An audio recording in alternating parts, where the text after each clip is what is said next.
So, I mean, one of the reasons because I know we got diverted on it, but it's such a fascinating subject. Doctor Who has been going for so long. There's almost nothing like it in science fiction television, just that has that length behind it.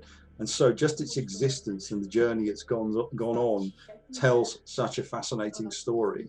I think it's just such an important series.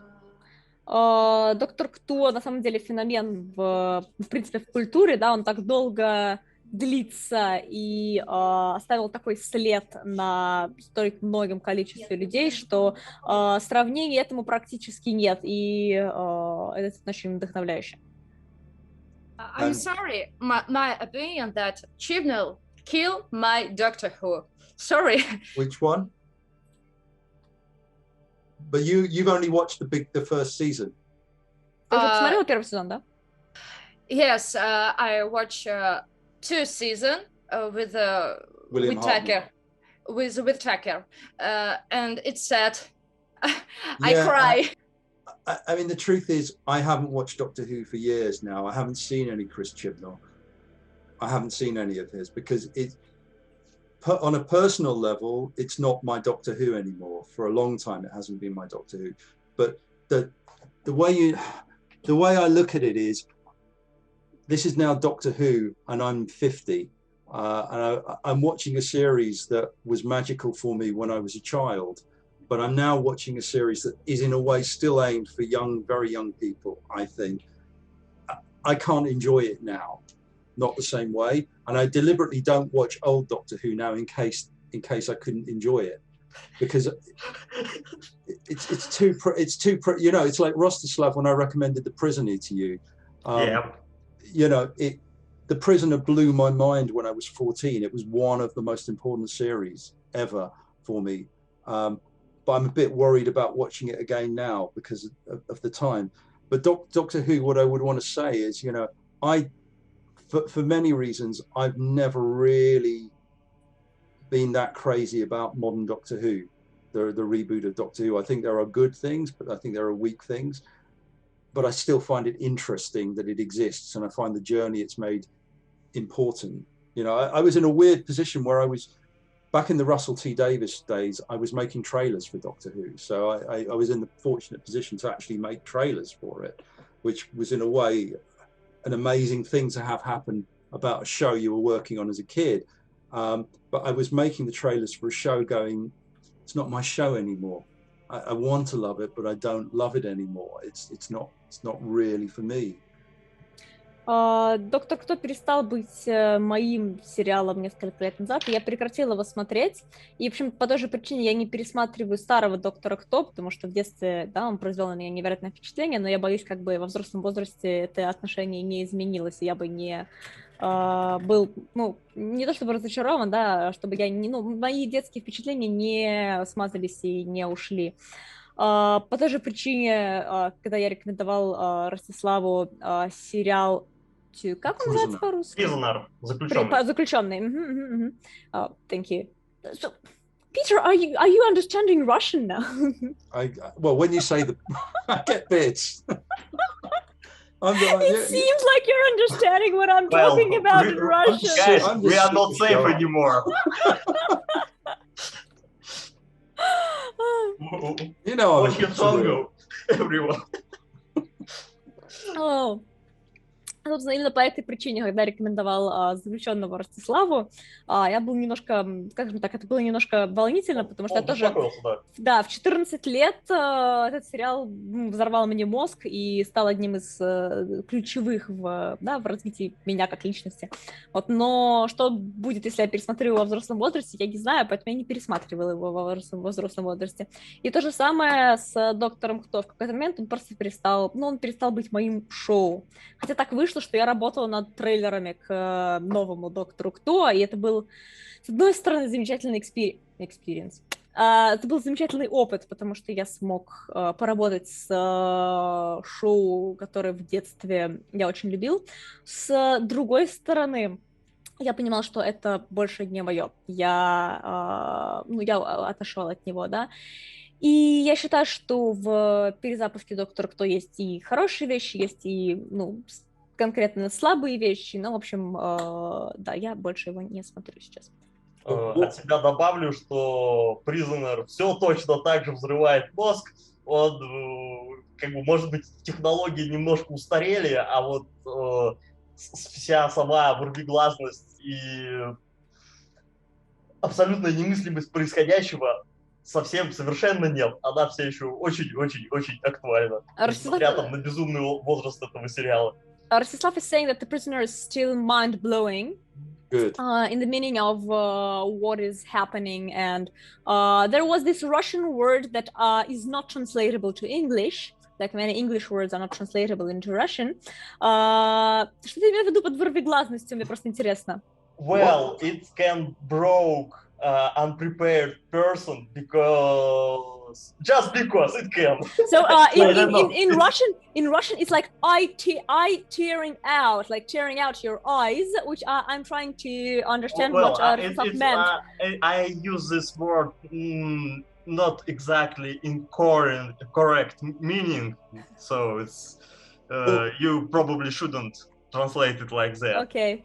Look, it's the thing. I mean, probably it comes across that I am somewhat obsessed with science fiction and horror, and the history of it fascinates me.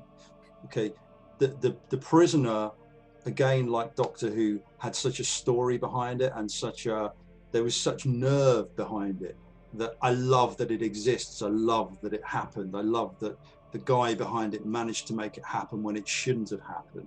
So the whole story behind the Prisoner, it in a way echoes the kind of things I wanted to try and achieve with writing for Warhammer. It's this thing of trying to be subversive and do something that's weird and that will just be different, and make a statement that feels quite personal. And so The Prisoner, in a way, was, again, for me, it was the thing that probably made me a rebel for the whole of my life. Я очень люблю историю sci-fi и историю хорроров, и это меня очень вдохновляет. Поэтому история за сериалом «Заключенные», да, тот факт, что этот сериал действительно был сделан, действительно был снят, несмотря на то, что это не должно было произойти, это очень впечатляет меня. И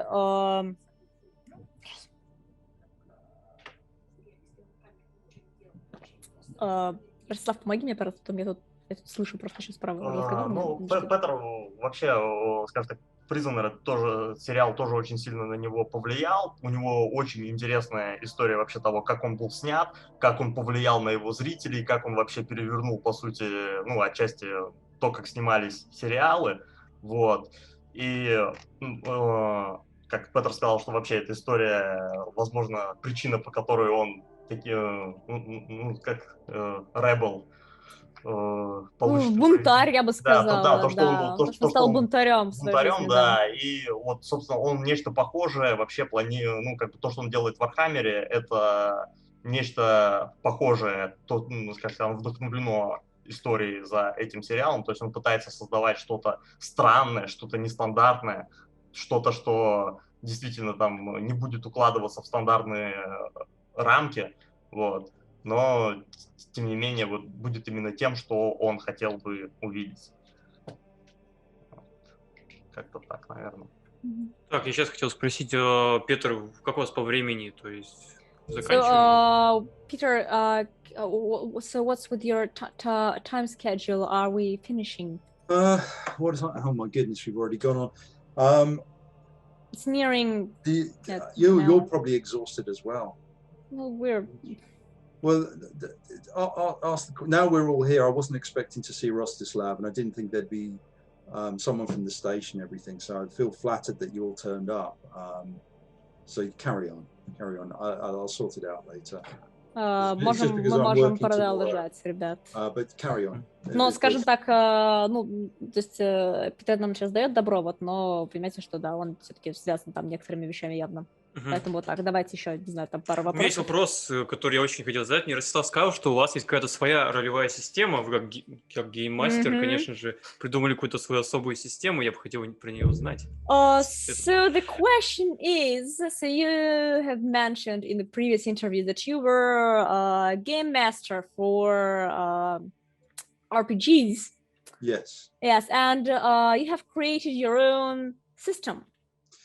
I did. I mean, Could you please tell us about it? So there was a combination of things going on there. So I started off playing Dungeons and Dragons, Call of Cthulhu, those games, then a little bit of Warhammer, and I very rapidly discovered that for me, wargaming is too dry. It's not really the part that I'm most interested in. So I wanted to have the stories, but I also quite liked having the wargame elements and the figures and everything. So I ended up creating a universe that was my own. At the time, I didn't really know that much about Warhammer lore. So I took bits of Warhammer lore that I liked and then mixed it up with other bits of lore and created my own lore. And so the notion that sort of underpins the dark coil of states of mind influencing things, I created my own kind of metaphysics around that. So I had factions based around that, and I wrote a whole load of documentation about my own take on lore, chaos, life, death, and then where they intersect. So I created a whole thing with that. And then there were originally probably about 8 of us playing, and we started playing, I call this a kind of pseudo Warhammer, when I was 17, and the last game we played was 5 years ago. So it's been a very long journey. It's been a very long journey. Was it a single campaign or? It was it was one long story. One long story, wow. Yeah, one long story. So I'll probably translate. Я начал играть в ролевые игры, естественно, с Dungeons Dragons и Зова Ктулху. Вот, но я и потом немножечко еще играл в Warhammer, но очень быстро я подумала о том, что я бы хотела создать свою вселенную, и я ее создал. Я взял кусочки Warhammer, которые мне нравились, я взял еще кусочки разных вещей, которые мне нравились, я создал свою вселенную, я написал очень-очень много лора, в который я поместил свое представление о реальности, о сознании, о жизни, смерти, о свободе воли. И, в принципе, вот это вот то, что меня больше всего вдохновляет, да, в «Темном клубке», возможность свободы выбора, возможность повлиять своими мыслями, своим мировоззрением на реальность. Я все это туда вплел. И если первую сессию игровую мы провели, когда мне было 17, то последнюю мы провели 5 лет назад. И я спросила у Питера, была ли это одна кампания, и он сказал, да, это была все одна очень долгая, длинная игра. Вот, и Петер также сказал, что, в принципе, из вот этих всех огромного количества материалов, что он для этой компании создал, ну, некоторые находки, наработки оттуда в итоге легли в то, что мы теперь знаем как «Темный клубок». And so it was, because I loved the models of Warhammer, I loved the imagery of Warhammer, I took what I liked and then I mixed it up with other things. And essentially it was this idea that each of the players became an avatar, was on a journey to be an avatar for a different expression of how the universe should be changed. And this idea of a malleable universe that's shaped by the most powerful, most passionate avatar, that was what underpinned it. And so this is where all the different conflicts went. So one player was an expression of chaos aligned with death, another was chaos aligned with life. And it went along this long journey. And I tell you what was glorious about it, because I wasn't trying to sell this thing, I could just take what I liked from wherever I liked and tell a story that was just totally free of worrying about copyright or plagiarism. It was just having fun with old friends, but trying to create situations that were incredibly intense. There were many apocalyptic arguments along the way. I mean, it was a very intense thing. Very special. Я в своей вселенной, да, я постарался, даже не так, мои игроки являлись своего рода аватарами для, они олицетворяли некоторые вещи. Один был, например, хаосом, связанным со смертью, другой хаосом, связанным с жизнью. И мой мир базировался на том, что люди с самыми яркими убеждениями, самые страстные, получается, люди, да, в том, чтобы в своих убеждениях, да, в своем мировосприятии, именно они являются тем, на чем стоит мир. Они могли его изменять. Тем самым нотарием, да, они могли его изменять. Поэтому у нас было очень долгое приключение, очень долгое путешествие, и у нас было очень много споров по пути, споров о жизни и смерти. И что самое прекрасное, поскольку я никому не пытался это продать, я мог брать откуда я хотел, что я хотел, и просто сливать это все в единую историю. I'm so sorry. It's okay.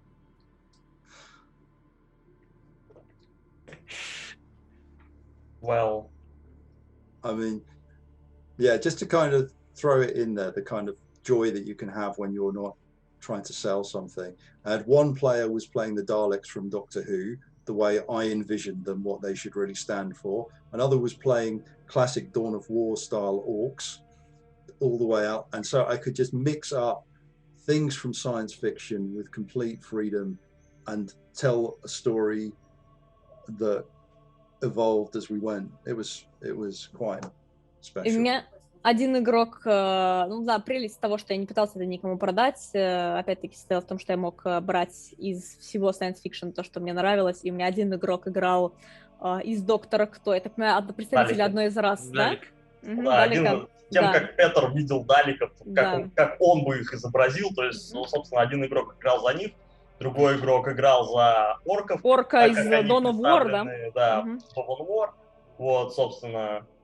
Well, you see, some years ago, probably in my early 20s, I walked into a shop and I found Games Workshop had released a box set of Daleks and Cybermen from Doctor Who. They'd made models of Daleks and Cybermen from Doctor Who on a similar scale to Warhammer. And for me, as a 21 or 22-year-old, that was like a dream. I was going, yes, I want the Daleks fighting, you know, on a Warhammer board. And they did it. And I still have those Daleks painted by me as in my early 20s. Yeah. So you know, it's such a. But this is where I was saying there's such a massive divide between what's creativity as a fan and as someone having fun, and creativity as someone who is putting work out there for the public. And yeah, it's just such a vast divide. Я когда мне было примерно 20 лет, я зашел в один магазин фигурок и увидел там далеков, собственно. Далеки, да? Далеков. Да, далеков из Доктора Кто. Они оказались примерно такого же масштаба, как фигурки для Вархаммера. Я был в полном восторге, потому что я очень захотела, чтобы у меня далеки воевали на боевой карте, да, Вархаммера. Я их купила, я их покрасила, они до сих пор у меня есть. И, в принципе, разница между, ну, тем, что ты продаешь, да, на публику, и тем, что ты творишь сам, без влияния на тебя кого-либо, без нужды блюсти, да, чужое право собственности, не собственности, копирайт, короче, без копирайта. Вот пропасть между этим поистине огромна. And I won't go on because I could carry on talking about this a lot. Ребят, и сейчас почти 9 часов, вот, я вам докладываю. Так они закончили партию свою или нет? Я так понимаю, что да. So, have you finished the campaign? No. Wow. It's the sad thing about role-playing. Your campaign never ends. Well, let me put it to you this way. The last game we played, because most people are now married and have children, which I resist with a passion myself, which is why I can still be doing crazy shit. But it was so difficult to get all these people together again for what was effectively we played for 4 days, virtually from 9 o'clock till 2 o'clock in the morning. And my whole downstairs was game boards, my coffee table, my dining table, everything. I'd created these crazy maps, and I probably spent about a month before writing the story for it and planning all the characters. So it was just a crazy amount of work to write this. It was meant to be the first of 3 parts that would complete the campaign. So it was really a very important one for pulling things together. Some very big it wouldn't make any sense if I didn't tell you the background story, but some very big consequences happened, but we'd still need to play 2 sessions. But that was back in 2015, and I just could never raise the energy or the time to do it again. I'll be quite honest, it's one of the reasons why I kind of sometimes want to pull back from the stress of trying to write things commercially and just have fun with creativity and go back to the days when I was just doing it for fun. Because I love it. Мы, собственно, спросили Петера, закончил ли он кампанию, как выяснилось, на самом деле он ее не закончил, потому что большинство его друзей женились, родили детей, то, чему Питер активно сопротивляется по сей день, потому что отсутствие жены и детей позволяет ему до сих пор творить всякие сумасшедшие вещи. Вот. Но были времена, когда они с друзьями сидели с 9 часов утра до 2 часов ночи, и весь дом у Петра был разрисован под боевые карты.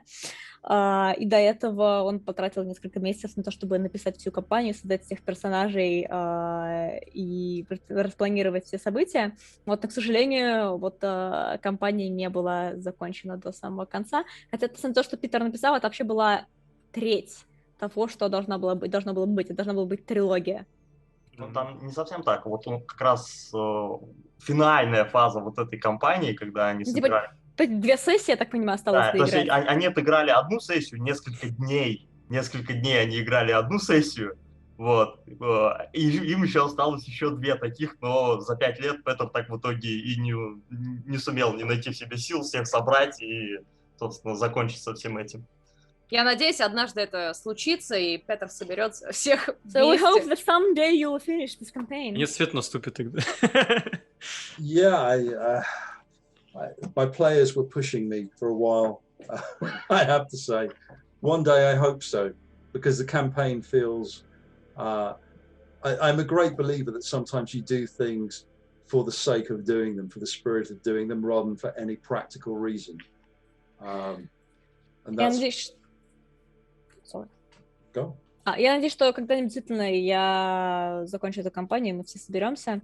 И я, в принципе, уверен, что иногда некоторые вещи стоит сделать просто ради того, чтобы их сделать, а не для какой-то, не из какого-то прагматизма. Как ни удивительно, другие игроки про Петера все-таки еще не забыли, они его очень иногда спрашивают про этот кампейн. Они его, потыкивают. Можно книгу написать потом. Напишет ли Петер книгу по этому кампейну, про их похождения столь многолетние? So, would you like to write a book about your campaign? Campaign? That's what the players always want me to do, but I would be in absolute copyright murder. Это то, на что меня подначивают игроки, но меня прибьют все копирайтеры мира. Защитим вас! Okay, well... The thing I'm trying to say is the sheer joy of being able to do something for fun meant I took what I wanted. So the Predator was running around in there fighting orcs and Daleks. I wanted to see how that would play out. So I had the Predator and I created my own culture for what the Predator race would be. The Daleks, it was very interesting. I gave the Daleks religion before Russell T Davies gave them religion. But I was really surprised when he did it. But it showed that, because the Daleks had always fascinated me, but I'd always felt they were very underdeveloped as a species. So I created my own lore for them. But that's why this campaign, this world, it's just something it's impossible to do anything commercial with, because so much of it was being able to remix something without commercial constraints, just write something for the love of it. And so I've produced an insane amount of written work for it and campaign modules and things, but I could never release it. I'd be in jail for the rest of my life on IP infringement.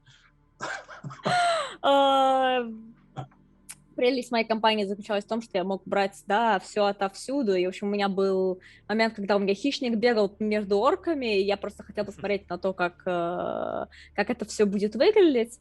Поэтому, если бы, я попытался что-то из этого продать, меня бы посадили в тюрьму до конца моей жизни. Вот. Также я дал религию далеком до того, как Russell T Davies это сделал. Я был удивлен, когда на самом деле он это сделал. Далеки, в принципе, казались мне такой, недоделанной, недопродуманной, недопродуманной расой, вот, и я дал им свой собственный лор, я написала очень много в принципе, для всей компании, и я создал для нее много модулей, вот, но я никогда не смогу это ничего монетизировать, это невозможно. You see, to Ребята, tie я it нужно back отойти round, сейчас. one of the reasons why I struggled with new Doctor Who was because new Doctor Who was someone doing what I dreamt of doing and did my own version of it. So I always wanted to take these creatures, these races that hadn't been properly developed, and do something with them that was quite detailed and thrash out the culture and the philosophy. And so I did it in my RPGs, and then someone came along and did it for the television show, and they did it in a different way from me, and so I didn't really like it. Makes sense. Ростислав, переведи, пожалуйста. Да, конечно. Петер сказал, что вот одна из причин, по которой он не нашел такого, точнее, новый Доктор Кто не нашел в нем такого же признания, как и старый, потому что там люди попытались сделать примерно то же самое, что и делал он. То есть он брал, получается, там расы, концепты, которые ему казались недостаточно проработанными, и добавлял им там свои интерпретации, свои, расширял, дорабатывал, там, улучшал в своем понимании. Вот. А потом люди на телевидении тоже взяли те же самые концепты и попытались сделать то же самое. Тоже их улучшили. У них это, конечно, получилось все совсем по-другому. Не так, как у Петера. Они сделали это по-другому, и они теперь канон. И Петеру это не очень нравится. It's all interconnected, this stuff. And that's why it's like the dark tangle. It's just all interconnected. Поэтому вот прям вот вообще все взаимосвязано, там, начиная от того, какие сериалы Петер смотрит, заканчивая там, собственно, играми и так далее. Кстати, об играх. Peter, before we finish, I wanted to remind you about Disco Elysium once again, or you are not, or if you are not interested, I understand, but I just wanted to check with you. You're not the only person who's told me to play Disco Elysium. I know it's somewhere on the list. I just can't recommend it enough, because no matter how much I enjoy this game, and I enjoy it quite well, it's overwhelmingly good.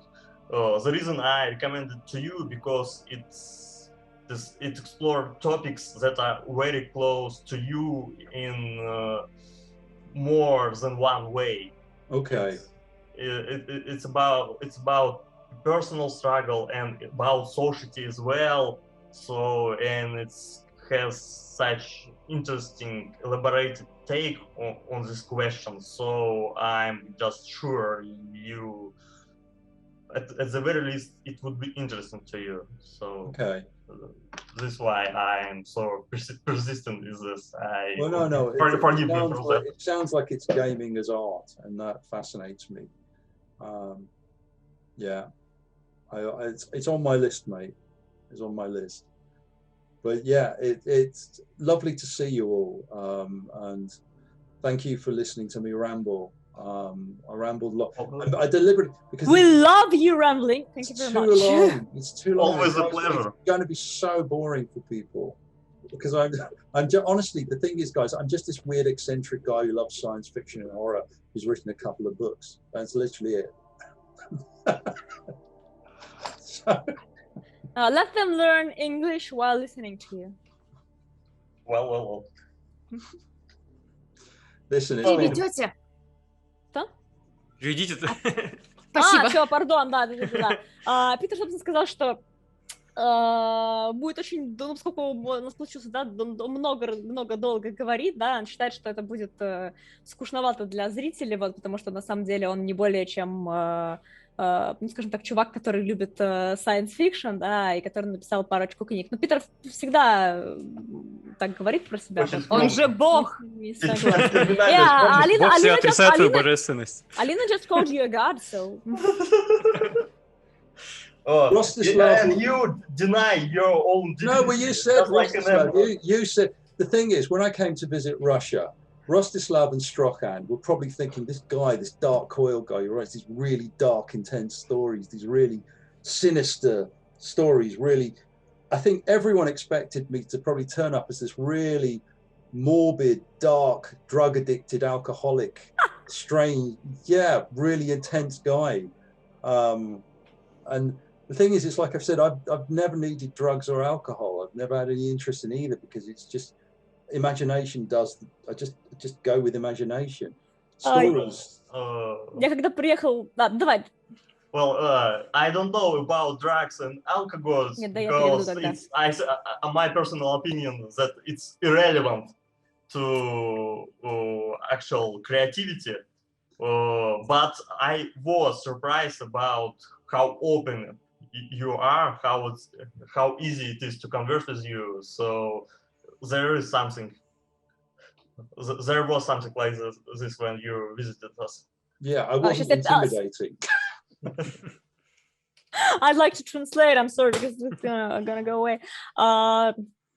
Питер сказал, что когда он приехал в Россию и встретил Ростислава и Встречана, он был уверен, что они должны считать, что, в общем, это какой-то такой мрачный чувак должен сейчас приехать, раз уж он пишет такие страшные, да, и некомфортные истории. Вот какой-нибудь алкоголик, наркоман, но при этом Питер никогда в жизни не испытывал интереса ни к алкоголю, ни тем более к наркотикам, потому что, да, все, что нужно, все это было у него в воображении, поэтому вот он приехал такой, какой он есть. А Ростислав сказал, что они были очень рады встретить его таким, какой он есть. Есть последний вопрос. Давай. Самый последний. Давай самый последний. Самый последний. Уже прям... Собирается ли Петр приехать вновь в Россию, в Санкт-Петербург, потому что The Station его очень ждут, любят и хотят, чтобы он к нам приехал в гости. So, Peter, would you like to come back to Russia, to St. Petersburg, because the station is waiting for you there. They would be very glad to see you again. I would love to. Honestly, it was such a lovely experience. It was a really, my memories of that was the last time I traveled before the world broke. Oh. Yeah, that was just such and it was epic, and it was, it was so great to meet Strochan and to meet Rostislav finally. You know, we talked for a while, and it was quite how can I say, I am an obscure 40k writer here. I'm a very obscure writer, so it was very humbling and quite touching and also inspiring to have that experience. It meant a great deal to me. Я приехал в Россию, как раз было мое последнее путешествие перед тем, как произошел некоторый мировой коллапс, и это был прекрасный опыт, мне очень понравилось, и, в принципе, это было для меня очень поддерживающе, потому что я не считаю себя каким-то, великим вархаммеровским писателем, достаточно писатель такого среднего масштаба, да, и то, как меня здесь встретили, это было очень приятно, и мне очень понравилось. And the guys at the station were such great hosts and made me feel so welcome, and I still have the Sentinel in my cabinet that I got from them. That one. So that is in my cabinet. Да, ребята со станции были очень приятными хозяевами, очень радушными, и мне было очень комфортно с ними. И до сих пор на стене подарок. Ну, там в шкафу миниатюрка Сентинеля часового, которую ему подарили The Station. So no, Thank you. No, thank you. No, look, it was a wonderful experience, and like I've said to Rostislav before, we were very lucky. The timing of it was very lucky, because I don't know when things will. Да, нам очень повезло с таймингом, потому что непонятно, когда вообще мир восстановится и снова можно будет свободно путешествовать. I think it's I'm not expecting a normal world for some time to come, if ever. And I'm not sure that's necessarily a bad thing.